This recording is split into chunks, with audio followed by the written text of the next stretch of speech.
Cada domingo agradezco que nos acompañe don Juan Pablo López Banda. Don Juan Pablo, buenos días.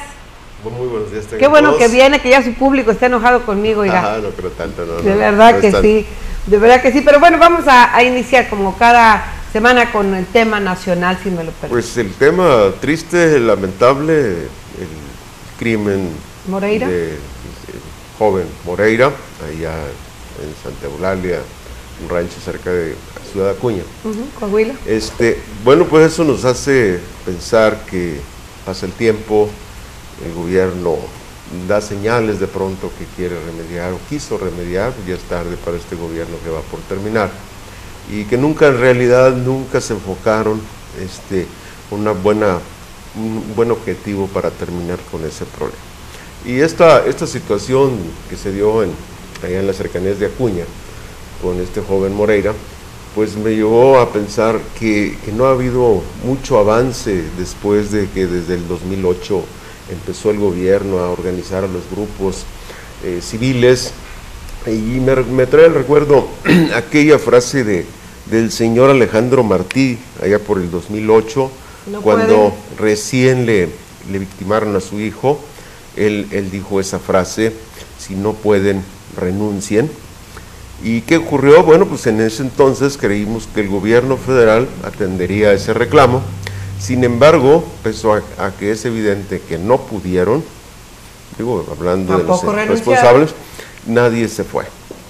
El presidente Felipe Calderón trasladó en ese momento los reflectores y las culpas hacia los gobiernos estatales. Pero a ninguno de sus cercanos, hablamos de Genaro García Luna, que es el policía de él, casi su hermano, jamás le llamó la atención, o lo obligó, lo forzó, ni tampoco le pidió su renuncia.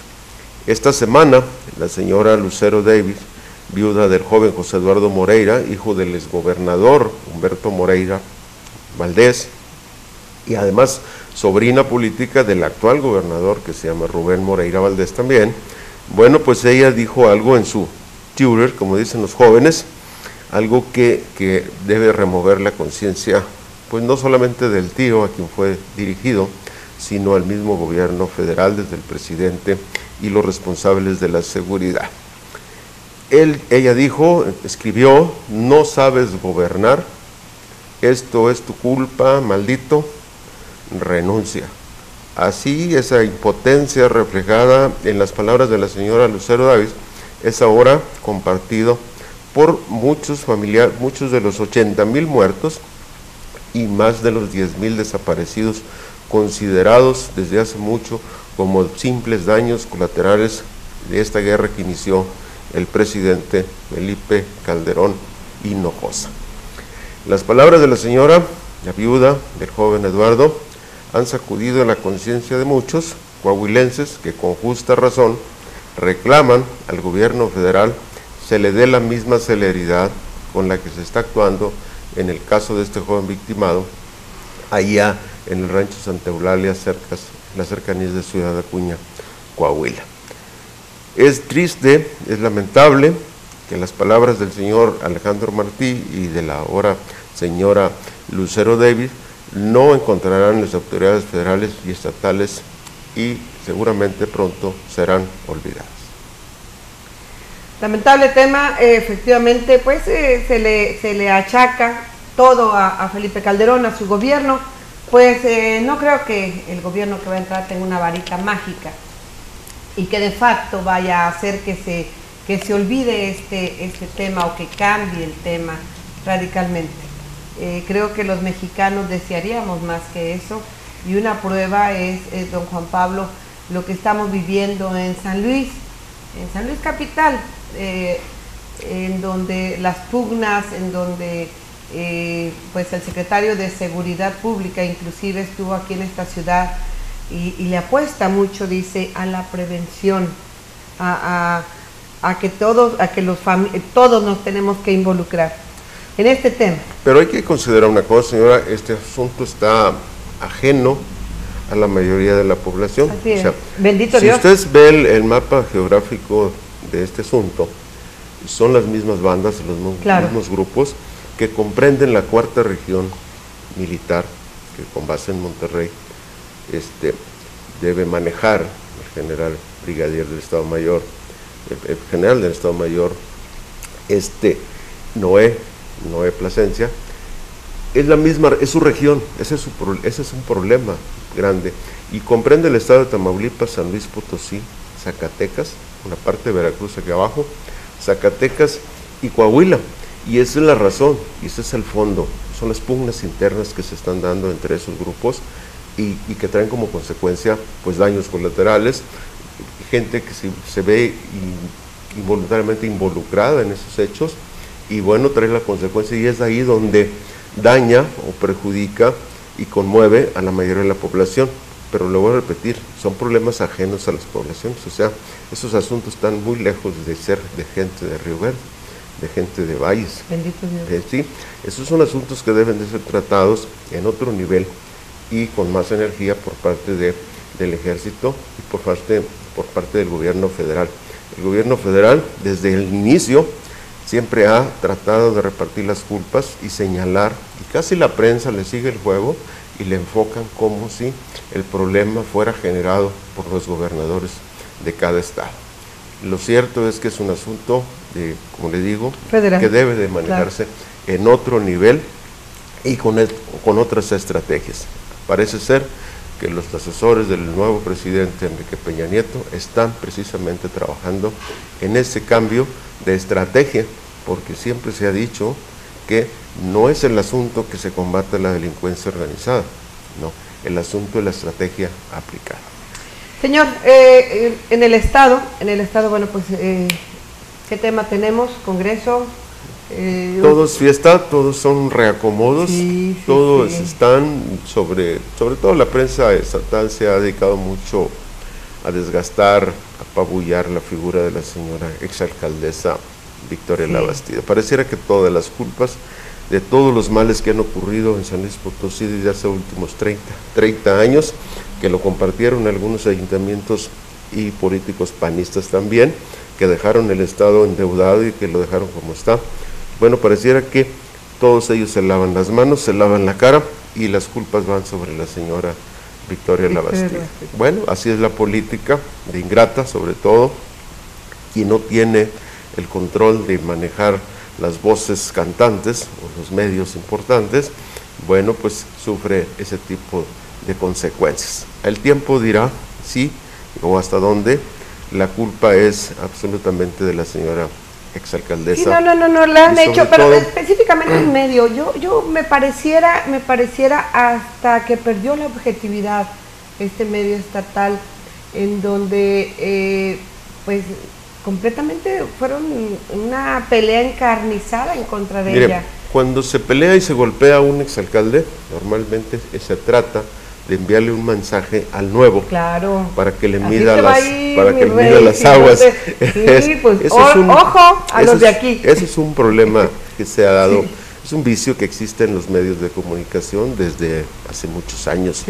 En los medios, muchos de ellos quieren cogobernar, quieren tener influencia, quieren influir en las decisiones del gobernante electo, y bueno, pues es causa de que se den esas situaciones. El asunto aquí en Río Verde, que luego se termina el tiempo y no nos alcanza a ver, yo le quería comentar sobre la necesidad, porque luego se dice que uno no aporta ideas y que no quiere aportar nada. Yo quiero aportar la idea de que se construya, se establezca algún empresario que establezca un centro de rehabilitación. ¿Cómo? Un centro de rehabilitación para un tipo de adicción que daña mucho a los ayuntamientos. Sí hay aquí. Mire, hay el centro de rehabilitación para alcoholismo. Así es, sí hay. Tabaquismo. De droga también. Narcóticos y neuróticos incluso. También, sí. Pero no existe un centro de adicción al dinero público. Ay, ¿ya va a empezar? ¿Ya va a empezar bien pronto? Esa adicción genera muchos problemas a las tesorerías municipales. Yo más bien creo que es adicción al servicio, a servir a los demás, a estar atento de las necesidades. Esa es la bandera y esa es la oferta.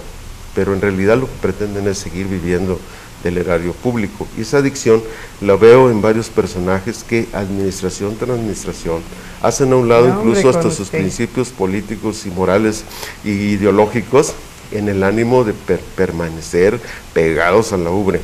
Y este problema no fuera tal si no dañaría tanto las tesorerías e impidiera que se construyeran obras de beneficio colectivo.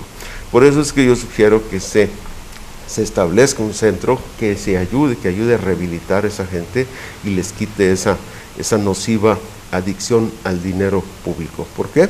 Porque esta adicción está muy arraigada en personajes de la política y causa estragos y se refleja en las actitudes desesperadas de muchos funcionarios de la pasada, de esta que termina y de otras, que pasean diariamente por los pasillos del Palacio Municipal de este y de Ciudad Fernández y de otros, quiero decirle, y que incluso hasta de manera humillante andan en la búsqueda no de un trabajo, porque no les interesa trabajar, obviamente, sino de un carguito que les dé un sueldo que les permita vivir holgadamente gracias al dinero de los contribuyentes. No, hombre, con usted. Porque mientras no se establezca ese centro de adicción al dinero público, que remedie ese grave problema que padece, sí, que lo rehabiliten, que de veras que padece tanto vividor del erario, seguiremos escuchando historias como esa intentona que tuvo Manuel Díaz del Vivar de hacer que renunciara un regidor, Francisco Javier Torres,